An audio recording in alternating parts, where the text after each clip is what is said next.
welcome back to another video. Wherever you are, special greetings to you, and don't forget, if today is your first time, please do me a favor by subscribing to the channel. Also, don't forget to hit on the notification whenever you drop video. You can also get it and watch. On this channel, we give you information and updates as it happens. In today's video, we are going to be looking at how Denmark is going to deport asylum seekers, and also how the US is warning immigrants not to come. And finally, Emmanuel Macron, the president of France, got slapped. So guys, without wasting much time, let's do this thing together. As I said before, Emmanuel Macron, who is the France president, got slapped when he was making a tour in one of the cities of France. And then they are saying this guy who slapped Emmanuel Macron is immigrant, but you know, if you are watching the video, you don't see the person clear whether this person is immigrant or the person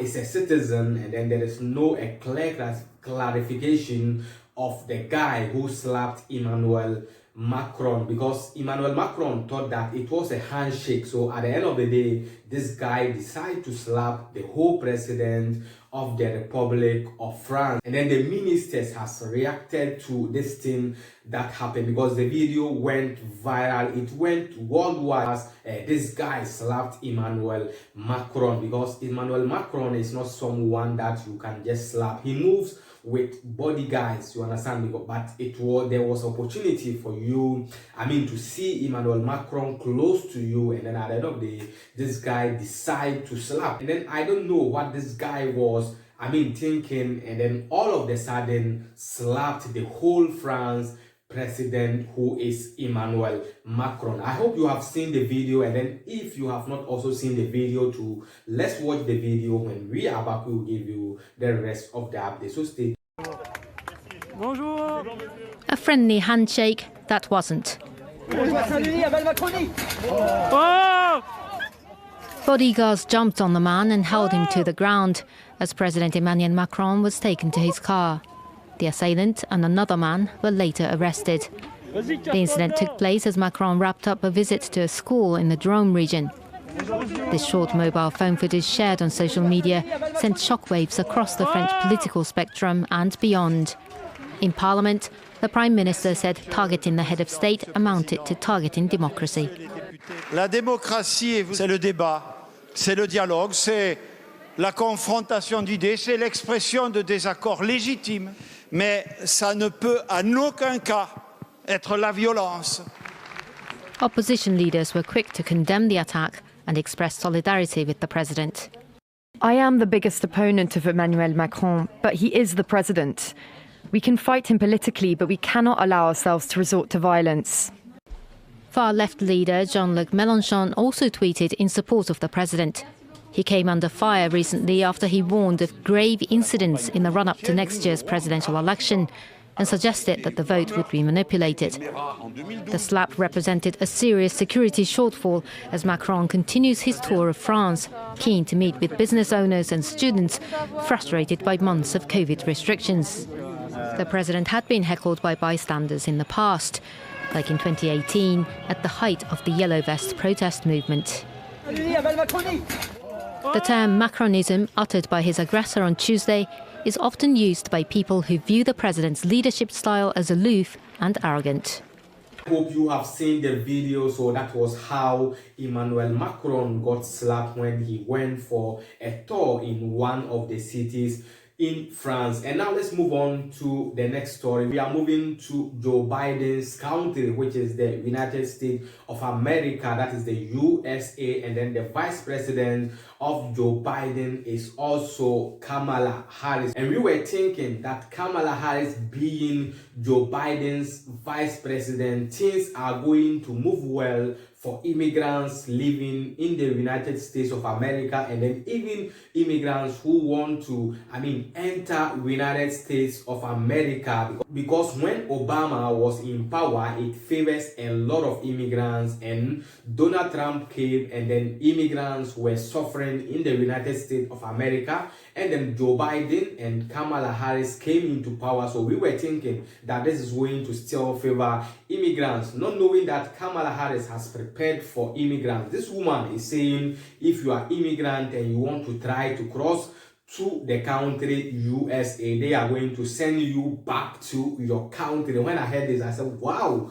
And this is what this woman is going to start now. It's not easy at all, because you know the kind of situation we are living in Africa, and then people will try at the end of the day of trying to reach Europe or even trying to reach the US. And this woman is saying, she is making it clear that if you try to cross the border, I think that is the Mexico one, if you try to cross that one, they will still send you back. They are not going to tolerate illegal migration. If you pass on the right channel, that is good for you. Since Kamala Harris said this thing, and then you know the Italian anti-migrants political leaders, that is Matteo Salvini and Giorgia Meloni, started saying, wow, that Kamala Harris has done an amazing job standing to fight illegal migration in the United States of America. Let's see what Giorgia Meloni said after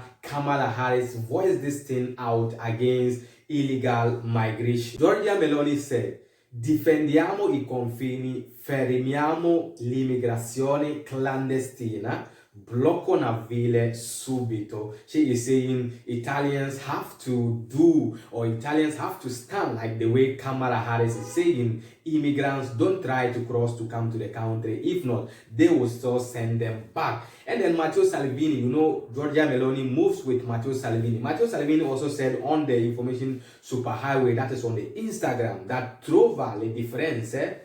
He said, that is, he put US on the other side and put Italy on the other side. The US one, he said, migranti non venite negli USA Kamala Harris. That is what Kamala Harris also said. And then the other side, this man is saying, dobbiamo accogliere più migranti, serve manodopera e I nostri giovani sono pochi. Enrico Letta. This Enrico Letta, this man is from the PD, and also he has been the former prime minister of Italy. This man is saying Italy needs immigrants because even their young people living in the country are not all that much. So if they allow immigrants to come, it is going to help them so that the sectors that they will be looking for workers, they will use immigrants to do. I reported a video about 2 weeks ago where their Prime Minister, who is Mario Draghi, was saying the birth rate now in Italy is very low. They are lacking children, so they should try to start giving birth because the future of Italy depends on the children.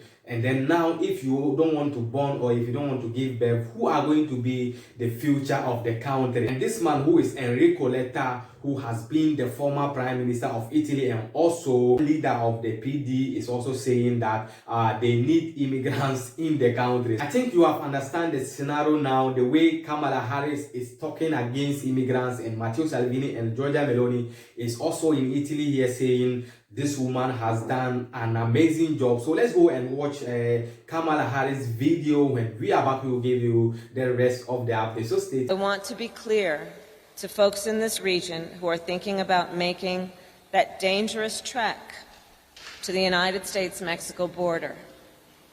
Do not come. Do not come. The United States will continue to enforce our laws and secure our border. There are legal methods by which migration can and should occur. But we, as one of our priorities, will discourage illegal migration.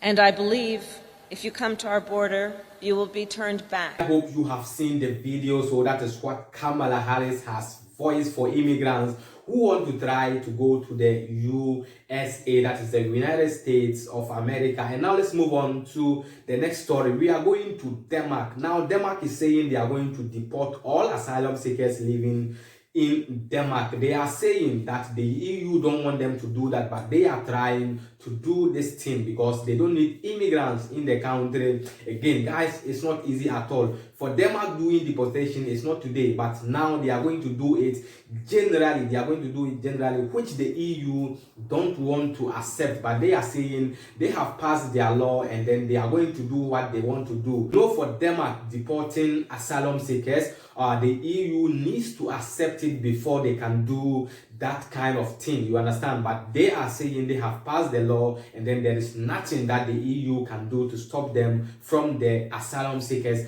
that they are going to deport. So guys, let's watch the video. When we are back, we will give you the rest of the update. So stay. Dave Keating now. Dave, pretty strong language today from the Commission. What kind of impact might that have? Yeah, I mean, the Commission spokesperson said today they share the concerns expressed by the UN High Commissioner for Refugees, both about the compatibility of this text with Denmark's international obligations and about the risk of undermining the foundations of the world system for processing refugees. Some pretty strong language. But most concretely, he said that the Commission believes that this violates current EU law on migration and asylum, and it would violate the proposal to revise that law, which is now on the table but hasn't been accepted yet. Here's the catch. Denmark has an exemption to EU migration and asylum law. Denmark has exemptions to many parts of EU law, most famously the Euro, but also parts of Schengen. And so there's real questions here about whether the Commission could do anything. It could do something. It could block this for a member state that didn't have this opt-out, but because Denmark has the opt-out, we're just not sure. Actually, the Commission spokesperson was asked about this today, and he said the Commission needs to look into it. It's really not clear whether this opt-out would allow Denmark to go ahead with this. But most notably, I think this is a sign of impatience on Denmark's part with this pact that's on the table now, this new pact for migration and asylum, which really hasn't gone anywhere because of the deep divisions between EU member states on this issue. And this was Denmark just going ahead and saying we're going to act unilaterally. That is the Commission's worst nightmare because they're trying to coordinate a common EU system to migration and asylum. And so I think the Commission, whatever the legalities around that opt-out are, the Commission is going to do everything it can to try to convince Denmark not to do this. Now, Dave, this news from Denmark comes just on the heels of moves by the bloc itself to revise its own external border policy. Tell us how that fits into this story. Yeah, yesterday we had a proposal from the Commission to revise the whole Schengen system, so a broader proposal than that pact that's currently on the table. Now, when it comes to the Schengen border code, most people think of the EU's internal borders. That's the passport-free area of free movement within the EU. But Schengen also deals with the external borders, and the original idea was that you would have common policies toward the EU's external borders, and in exchange you could have this freedom of movement within the EU without any passports. That first part never really happened. And so the Commission came out with this proposal today. Yesterday, Home Affairs Commissioner Ylva Johansson said that in order for internal EU borders to remain soft, the external borders need to become harder. So it shows that the Commission's general line of thinking here is somewhat in line with Denmark's line of thinking. The Commission is trying to accommodate the concerns that several member states have about existing policies at the external border, which aren't just about migration, but are also about general entrances. There's going to be a new pre-clearance system for people flying into the EU coming into effect soon. And so the Commission is, again, going to be trying to convince Denmark, look, we have proposals on the table here to strengthen those external borders. You don't need to go ahead on your own and act unilaterally. The question is whether Copenhagen will listen. All right, we'll wait and see. Dave Keating for us there live in Brussels. Thank you very much indeed. Seen the video, so that is the story that is coming from the side of Denmark as they have passed their new law, to deport asylum seekers living in the country. Guys, I think this is the update I have for you today. The name still remains Kraka on Facebook, official_Kraka1 on Instagram. If you have any question, you can drop it on Instagram. That is official_Kraka1, and then we will give you the reply there. Till we meet again in the next video, please stay safe and stay blessed. Peace out.